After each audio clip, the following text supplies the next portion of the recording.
Hello everyone. AK64 படத்தில் அஜித்துடன் இணையும் நட்சத்திரங்கள் யார் யாருன்னு பார்க்கலாம் வாங்க.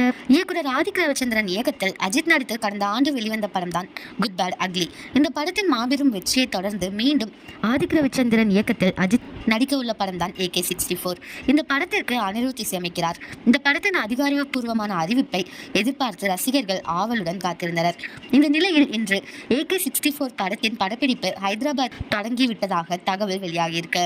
படக்குழுவினர் ஏற்கனவே அங்கு சென்று ஏற்பாடுகளை செய்துவிட்டதாகவும் இன்று படப்பிடிப்பு தொடங்கிவிட்டது என கூறப்படுது. மேலும் இந்த படத்தில் அஜித்துடன் இணைந்து நடிக்க உள்ள நட்சத்திரங்களின் பெயர்கள் வெளியாகியிருக்கு. சென்சேஷனல் இளம் நடிகை ஸ்ரீலீலா இந்த படத்தில் நடிக்கிறார் என்பது ஏற்கனவே வெளிவந்த தகவல் தான். அவரை தொடர்ந்து மலையாள திரையுலகின் சூப்பர் ஸ்டார் மோகன்லால் இந்த படத்தில் நடிக்கிறாங்களாம். மேலும் இயக்குனர் மிஸ்கின், இசையமைப்பாளர் ஜிவி பிரகாஷ் ஆகியோர் இந்த படத்தில் நடிக்கிறாங்க அப்படின்னு தகவல் வெளியாகிருக்கு. AK64ஓட நெக்ஸ்ட் அப்டேட் வேணும்னா கமெண்ட்ல சொல்லுங்க. இதே மாதிரி லேட்டஸ்ட் சினிமா நியூஸ் அப்டேட் தெரிஞ்சுக்கணும்னா இந்த சேனலை சப்ஸ்கிரைப் பண்ணிக்கோங்க.